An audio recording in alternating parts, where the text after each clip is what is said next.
What's up, YouTube? Game Over 86 coming back with another video, and in this video I am going to be talking about my top 3 prized possessions. That's right, top 3. The rest of the stuff's in storage, so I got you guys 3 things that are near and dear to my heart, and it may not be a prized possession to you, what I'm about to show, but it is to me. And I'm going to tell you a little bit about a story behind it, and why it's such a prized possession, and why I think that this is my favorite top 3 possessions. And it's a great video also as well. I got tagged by a guy named MC Mur. That's EMCEEMUR. Check him out, YouTube channel. Great guy, great information. Great YouTuber. I found him on here, met him, great guy. Make sure you go check him out, because this is the guy that tagged me to do this. So I'm going to leave you guys a link with his last video, so you guys can go check out his prized possessions. And I'm going to leave that link down in the description. And also, make sure you guys go leave him a comment as well. Let him know how his video's doing. Let him know how his channel's doing. Make sure you guys subscribe as well. And always like and follow him on Twitter. Also, I'm going to be tagging 2 other people. The first 2 that I am tagging to do possibly a prize video game collections, prize possessions, or whatever you would like to call it, is Smash JT and Top Hat Gaming Man. So make sure you guys check their channel out for the upcoming days or weeks when they do this. Also, when you guys do see them, tell them hi, leave them a like, subscribe, follow them on Twitter as well, guys, because they're really good people. Really well done. In fact, you're going to learn a lot more from them guys on video games and all kinds of goodness. Great people. Top Hat Gaming Man's a very great character, guy, person. Smash JT's another great person as well. And also, follow me on Twitter. Hit the subscribe button if you guys do like this video, if you're new to this channel. If you guys have already subscribed and already have been my returning subscribers, I appreciate every single one of you guys. Thank you very much. And I hope your guys' day is going well. And let's sit back and see my top 3 prized possession video game collections. It's that super flow, no, she must flow. Yeah. So my first prized possession, guys, is near and dear to my heart. When I was a kid, I grew up watching these cartoons, collecting toys, reading the comics, wearing the clothes, and like I said, it may not be your guys's, and see why it's not a prized possession, but this is truly a prized possession of mine. And like I said, I don't have to explode with extreme craziness, because I don't own a bunch of crazy old school retro bikes, gloves, you name it. But I do have the 3 Ninja Turtles Nintendo NES games. And I just want to say, when I grew up, these games that I grew up on, because I grew up in the late 80s and early 90s with games, they were amazing. When we got our Nintendo, it was amazing. The video games, I've obviously played all the ones that we all know, but the Ninja Turtles stuck with me. The first one is literally based off the comic before they named and had colors, and this was way before the cartoon even came out. A lot of people always wonder why they all have the same color. Well, there's the reason why they have the same color, is because the original comics that came out years before the cartoon, they had it just like this. It wasn't a misprint or any of that stuff. So no matter what anybody tells you, that's the real reason why they're all wearing the same bandana. They went from the original comic book. The second one is the arcade edition. Now, as a kid, in any grocery store back in the early 90s, they had this game. They had this game not only for 25 cents, which was a blessing, But just it was fun to play with your brother, your sister, your friends. You could just run over there while your mom would be shopping. Times were simple, and that is one other game that is just awesome. And then Turtles, Teenage Mutant Ninja Turtles, excuse me, the Manhattan Project.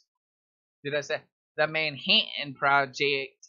The Manhattan Project was another great game and really fascinating for its time. When you're talking 8-bit, the games that were really well done, it's hard to see how far video games have came, but how great just 8-bit graphics could be.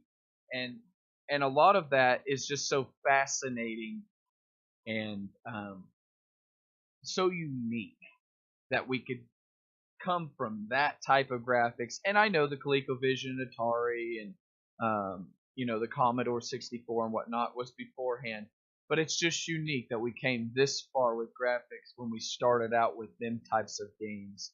So fascinating and so unique. That's my first top prize possession, and I show you them 3 games. But I also have a bunch of toys and magazines and shirts and comics, Ninja Turtle goodness. As you guys can see, I got my plushies up here, and I have a bunch more. My next one, and like I said, this may not be a big time all prized possessions, but I'm telling you a background story on why it's a prized possession to me.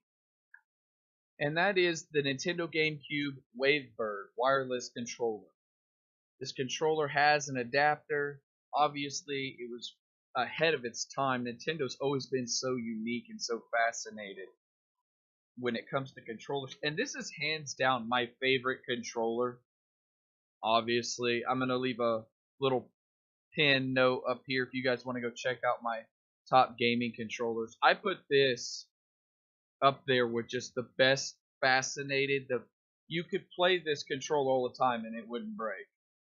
It was so amazing, and why it's so unique is I got it still in the case. I do actually have other Wavebirds, and I have other GameCube controllers, but the reason why it's so fascinating, it was the very last one on the shelf, and this is when they were trying to roll away from this, moving on to the next gen, which would have been the Wii, and I bought it. I bought it, and I believe it was $59.99 or $69.99, kind of pricey for that year too. But I got it and I kept it in the package because you never know. You never know how crazy stuff will get. You never know when hard times hit me or my family, and maybe this controller may go for crazy amounts of money 20 years from now. And I just thought it was unique. I kept it in the case, and I know what you guys are thinking. My goodness, open it up and play. The other thing that's so near and dear to my heart on this is I have always hated cords over the years, tripping over them, getting caught up. And now that I have kids, it's awesome to go back and play the GameCube, especially with the Eon HD from Castlemania Games, I believe makes them.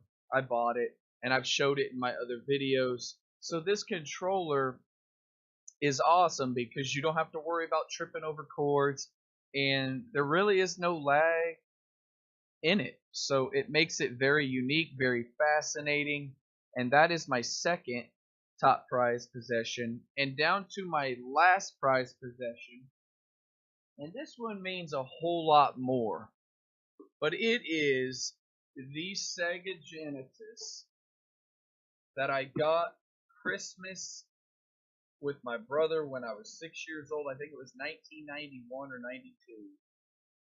6 or 7. I think I was 7 then. And I opened it up with my brother. Obviously, Sonic 2 came with it. It was awesome. This is what got me into game collecting. Like I said earlier, I had the Nintendo. The Sega Genesis is so near and dear to my heart.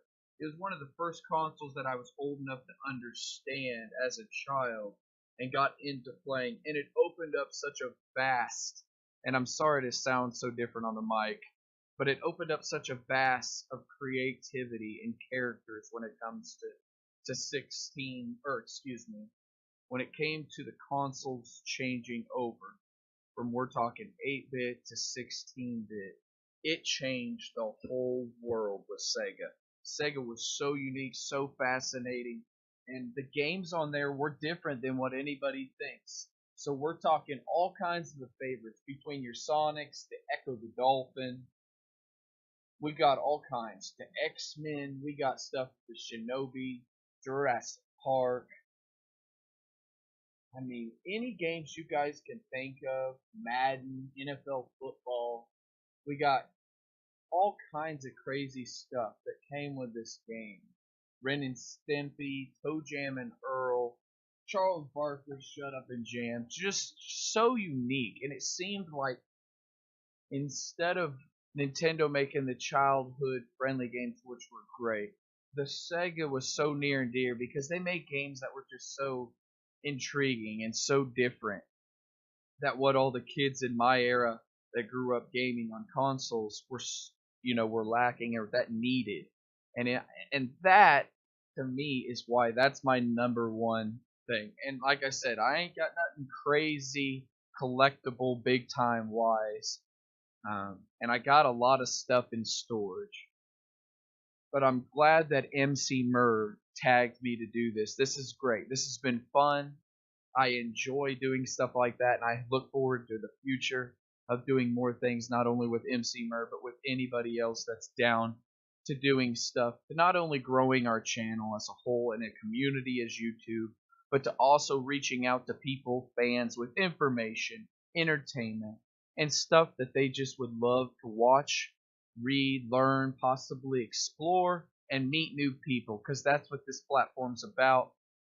Like I said, I'm going to leave him a link down in the comments. Check his last video out when it comes to the game prize possessions. I will leave a link to that video. Make sure you guys treat him good in the comments. Let him know how well he's doing. Also, leave a subscribe or leave a like and then hit subscribe. He's a great guy, and let's just grow together in this community. And I know my subscribers out there that really think and support great things in me and my videos. Go out there. He's a good guy. Really push him too. I want to see him grow just as much as I've seen me grow. And the last 3 or 4 months, I'm going to tell you, I was at 34 or 37 subscribers. And I started just being myself, working hard. My editing still ain't that good, but I'm honest. And I just give my honest opinion. And you guys have treated me so well. And I appreciate and I thank every single one of you. Anyway, also look forward. I'm going to leave the links to the other 2 people that I mentioned in the channel, which is Smash JT and Top Hat Gaming Man. Get ready, guys. I'm going to be bringing more craziness to you. Game Over 86 is always out, and I hope you guys, wherever you are watching me, stay safe. Have a great weekend, guys. Peace, and I'll see you guys later.